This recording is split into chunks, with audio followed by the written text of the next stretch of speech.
साच बराबर तप नहीं, झूठ बराबर पाप, जाके हृदय साच है ताके हृदय आप। सत्य एक ऐसी चीज जो केवल सत्य है।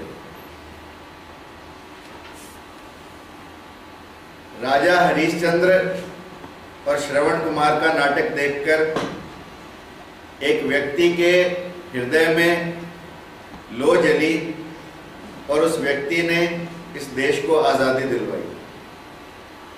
मैं जिक्र कर रहा हूं महात्मा गांधी का, जिन्होंने बचपन में प्रेरणा पाई तो राजा हरिश्चंद्र के चरित्र से। और राजा हरिश्चंद्र का जो सत्य है, राजा युधिष्ठिर के बारे में ऐसा कहते हैं वो भी सत्य के प्रतीक थे और उनका रथ धरती से 4 उंगल हमेशा ऊंचा रहता था।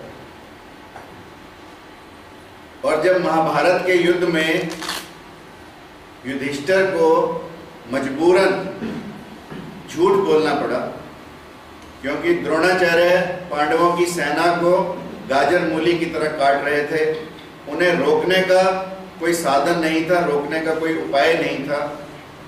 एक ही उपाय था, द्रोणाचार्य को हतोत्साहित किया जाए, द्रोणाचार्य के एंथुजियाज्म को कम किया जाए, द्रोणाचार्य को थोड़ा सा डिप्रेस किया जाए। And the only way was to tell him the death of his सन।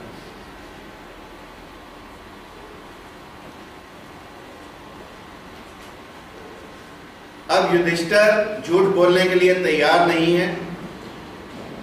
भगवान कृष्ण ने कहा कि थोड़ा सा झूठ बोलने में कोई अन्याय भी नहीं है। भीमसेन ने कौरवों का एक हाथी जिसका नाम भी अश्वत्थामा था, उसे मार दिया और सब तरफ शोर मचा कि अश्वत्थामा मारा गया। परंतु द्रोणाचार्य इस बात के लिए सहमत नहीं हुए और उनको इस बात का विश्वास भी नहीं आया और उन्होंने कहा जब तक युधिष्ठिर मुझे ना कहे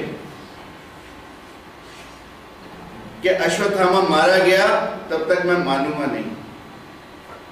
द्रोणाचार्य युधिष्ठिर के पास जाते हैं और युधिष्ठिर से पूछते हैं कि क्या अश्वत्थामा मारा गया? तो युधिष्ठिर ने कहा हाँ, अश्वत्थामा तो मारा गया, परंतु जब आगे मनुष्य या हाथी की बात आई तो भगवान कृष्ण ने अपना पांचजन्य शंख जोर से बजा दिया। तो द्रोणाचार्य सुन नहीं पाए कि मनुष्य मरा या हाथी, परंतु अश्वत्थामा सुन पाए और वो हतोत्साहित होकर युद्ध में। परंतु उसके बाद युधिष्ठिर का रथ बिल्कुल धरती पर टिक गया। जैसे औरों के रथ थे वैसा ही रथ युधिष्ठिर का बन गया। यह है असत्य का साथ देना। प्रहलाद के बारे में कहते हैं कि प्रहलाद के पुत्र थे विरोचन, और विरोचन को एक कन्या पसंद आई, नाम था उसका केशनी। परंतु केशनी को कोई और पसंद था। केशनी को पसंद था सुधनवा, जो अंगीरा ऋषि के पुत्र थे। केशनी का स्वयंवर विरोचन और सुधनवा दोनों सामने आमने। बात चली किसका कुल श्रेष्ठ है, और केशनी किसको स्वयंवर की माला डाली। केशनी ने कहा क्योंकि सुधनवा सत्य का प्रतीक है, इसलिए मैं सुधनवा को स्वयंवर की माला डालूंगी। परंतु विरोचन जो प्रहलाद पुत्र था उसने कहा मेरा भी कुल श्रेष्ठ है, मैंने भी जीवन में श्रेष्ठ कार्य किए हैं, मैंने भी जीवन में सत्य का साथ दिया है, तो मैं क्यों नहीं। दोनों के बीच में द्वंद्व, दोनों के बीच में झगड़ा, दोनों के बीच में कोई फैसला नहीं करवाया। अल्टीमेटली ये फैसला हुआ कि एक न्यायाधीश बुलाया जाए जो ये फैसला करे कि इन दोनों में से कौन श्रेष्ठ है। या सुधनवा या विरोचन। तो विरोचन ने कहा कि ना तो कोई ब्राह्मण कुल से हो, इसलिए न्यायाधीश किसे बनाया जाए। तो सुधनवा का सत्य देखो, सुधनवा ने कहा कि तुम्हारे पिता प्रहलाद को ही न्यायाधीश बना दो, और जो भी फैसला होगा उसके बाद दूसरे व्यक्ति को प्राण त्यागने पड़ेंगे। अब पिता के ऊपर, प्रहलाद के ऊपर अपने पुत्र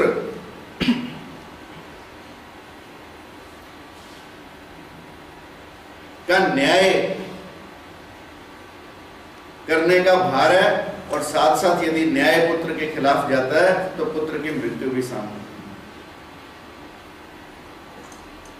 प्रहलाद न्यायाधीश है, उनका बेटा एक पक्ष में है, सुधनवा दूसरे पक्ष में, और लंबी बहस के बाद, लंबे आर्गुमेंट्स के बाद फैसला सुधनवा के पक्ष में जाता है। पिता फैसला करने वाला, आज कोई ऐसा नहीं कर सकेगा। पिता फैसला करने वाला है और पुत्र के खिलाफ फैसला कोई कर नहीं पाएगा, परंतु प्रहलाद ने किया, और उसके एवज में सुधनवा ने कहा कि सिर्फ केशनी के सामने विरोचन मेरे पांव धो दे और इसको मृत्यु दंड भी ना दिया जाए। ऐसे सत्य के प्रतीक राजा प्रहलाद की संतानें हैं हम लोग। ऐसे सत्य के प्रतीक महाराजा युधिष्ठिर की संतानें हैं हम लोग। ऐसे सत्य के प्रतीक महाराजा हरिश्चंद्र की संतानें हैं।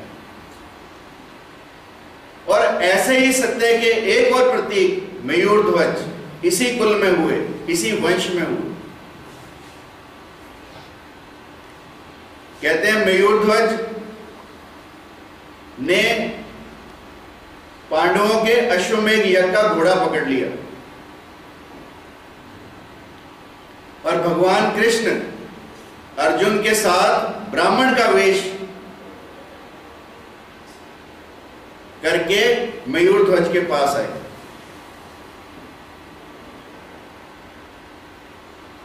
और मयूरध्वज से क्या मांगा?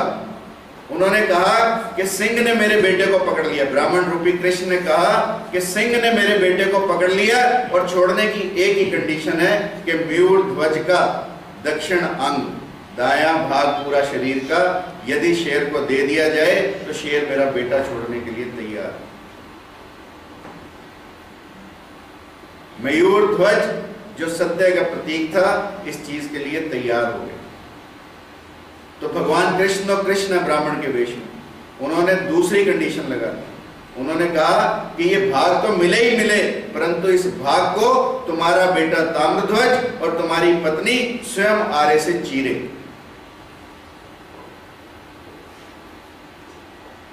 और जब उनकी पत्नी और बेटा मयूरध्वज का उस आरे से, सेंटर से सोचो आरा चला, आरे को चीरने लगे तो बाईं आंख से आंसू आ गए।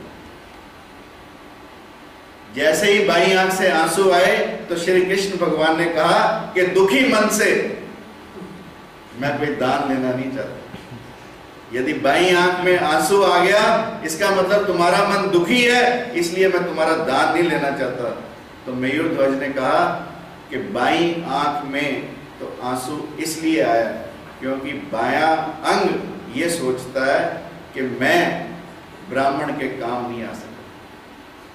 ये है उन व्यक्तियों का रोम रोम जो सत्य के प्रतीक हैं, उनका रोम रोम पुकारता है कि हमें सत्य का साथ देना है, हमें भगवान का साथ देना है, हमें भक्ति का साथ देना है, हमें दृढ़ निश्चय का साथ देना है, हमें निष्ठा का साथ।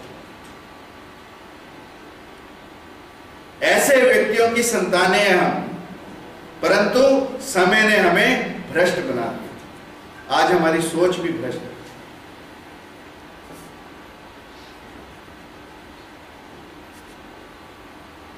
आज वही संतानें वैलेंटाइन डे का विरोध करती हैं।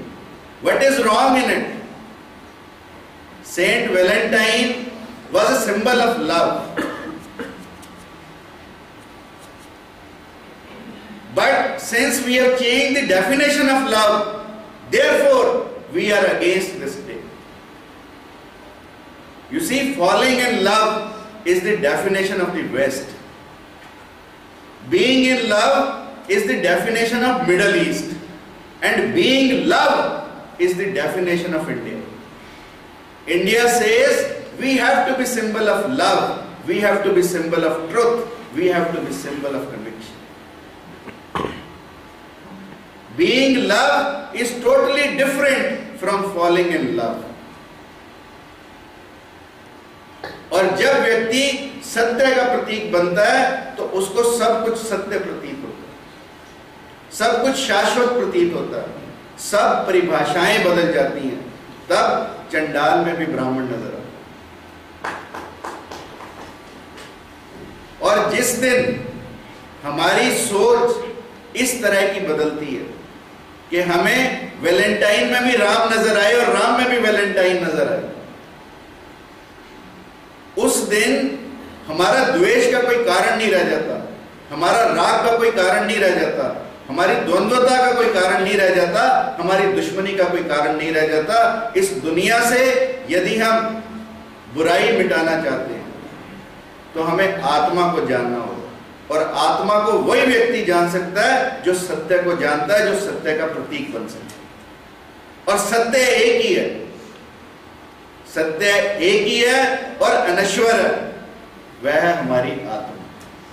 जिन व्यक्तियों ने आत्मा को जाना वही व्यक्ति हरिश्चंद्र बन सकते हैं। जिन व्यक्तियों ने आत्मा को जाना वही व्यक्ति युधिष्ठिर बन सकते हैं। जिन व्यक्तियों ने आत्मा को जाना वही व्यक्ति प्रहलाद बन सकते हैं। जिन व्यक्तियों ने आत्मा को जाना वही व्यक्ति मयूरध्वज बन सकते हैं। यदि हम इनकी संतानें हैं तो हम सत्य से दूर क्यों? सत्य से इसलिए दूर हैं क्योंकि हमने सत्य को नहीं जाना। हमने सब कुछ जाना इस दुनिया में, अपने माँ बाप को जाना, अपने रिश्तेदारों को जाना, अपने दोस्तों को जाना, अपने भाई बंधुओं को जाना, अपने सगे संबंधियों को जाना, पूरे विश्व की जानकारी हमने ली, परंतु हमने अपनी जानकारी ली। हमने ये नहीं जाना कि हम यहां पर क्यों आए, हमने ये नहीं जाना कि हम कौन हैं। जिस दिन हम ये जानेंगे कि हम कौन हैं और हम यहाँ क्यों आए, उस दिन हमारे अंदर एक नई ऊर्जा पैदा होगी, उस दिन हमारे अंदर एक नई मानव की रचना पैदा होगी, और उस दिन इस दुनिया की दृष्टि और सृष्टि दोनों बदलेंगी। Thank you very much.